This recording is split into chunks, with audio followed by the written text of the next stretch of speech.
Le mot origine, c'est un mot et c'est une radicalité négative. À mon sens, ce n'est pas une radicalité positive, parce que je ne suis pas contre toute radicalité. Vous savez, les étrangers, et surtout dans les temps que nous traversons, sont extrêmement méprisés. On le voit dans l'émergence de mouvements d'extrême droite un peu partout à travers le monde. Or, les étrangers, même dans la gamme des mépris, on dégrade. Il y a au tout bas de l'échelle l'étranger absolu, celui qui n'a aucune origine. Et ceux-là sont des étrangers absolus, étrangers, des réfugiés, ils sont souvent abordés de façon comme s'ils étaient des essences d'anonymat, hein, des anonymes absolus. Ensuite, vous avez une catégorie intermédiaire qui semble avoir quand même un meilleur statut, en tout cas un statut moins méprisé. C'est la catégorie des gens dont on dit français d'origine tchèque, d'origine italienne, d'origine arabe. D'ailleurs, pour les Arabes, c'est toujours très globalisant, alors qu'il y a des arabités multiples, mais bon, on les met dans le même panier, ou d'origine africaine, et ainsi de suite. Là, c'est une façon de dire, c'est vrai qu'il est français, mais pas complètement.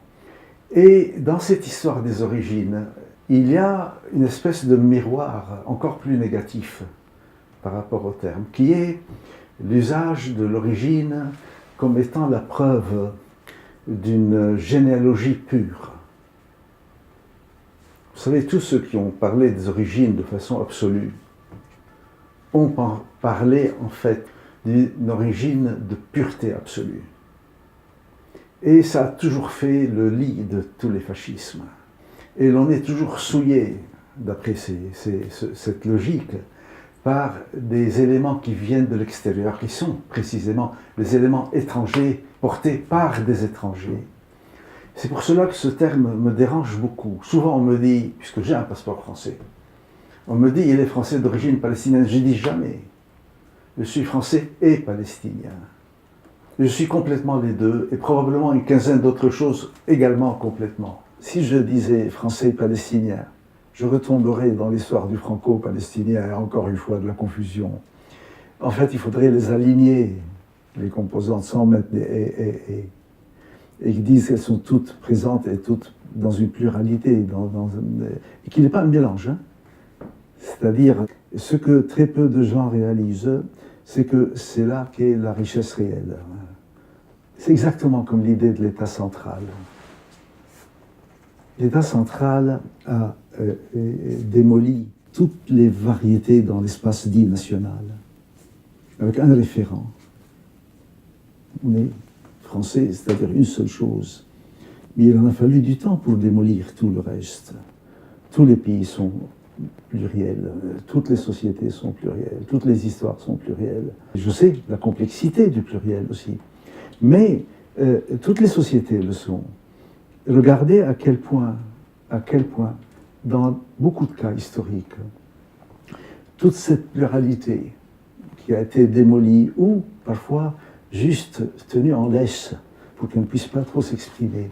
Regardez dans plusieurs cas récents combien c'est en train d'exploser entre les mains de ceux qui ont fait ce jeu.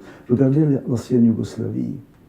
Qu'est-ce qui a donné le terrain de cette guerre sanguinaire? La religion. La religion entre toujours sur les questions de pureté. Toujours. Et elle transcende, mais pas de façon très positive, là, dans le cas d'espèce, les nations. Vous pouvez dire, voilà, moi je suis breton. Ça ne veut pas dire que vous rejetez tout ce qui n'est pas breton.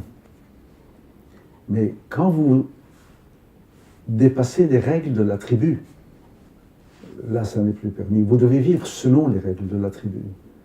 Alors nous ne sommes plus dans la généalogie, nous sommes dans l'avenir, là. Nous sommes ce que nous devenons. Donc nos racines sont devant nous, pas derrière, contrairement à ce que beaucoup de monde pense. Et moi, je ne crois pas qu'il y ait des origines. Je ne crois pas qu'il y ait d'instant zéro dans l'histoire. Il n'y a pas de point de départ. Il y a des flux qui sont en permanence en mouvement. L'origine, les origines, la nostalgie, la généalogie, tous ces mots relèvent et œuvrent d'un même appareillage. Je ne suis pas dans une position morale vis-à-vis de ces termes, mais les constructions qu'on est en train d'en faire sont extrêmement dangereuses. Tout comme le tribal, le communautaire, la pureté originelle. Donc je pense qu'il faut être extrêmement lucide en ce moment sur tous ces termes et surtout ne jamais s'arrêter au fait que les choses simples sont parfois très belles, elles peuvent aussi être parfois très très dangereuses.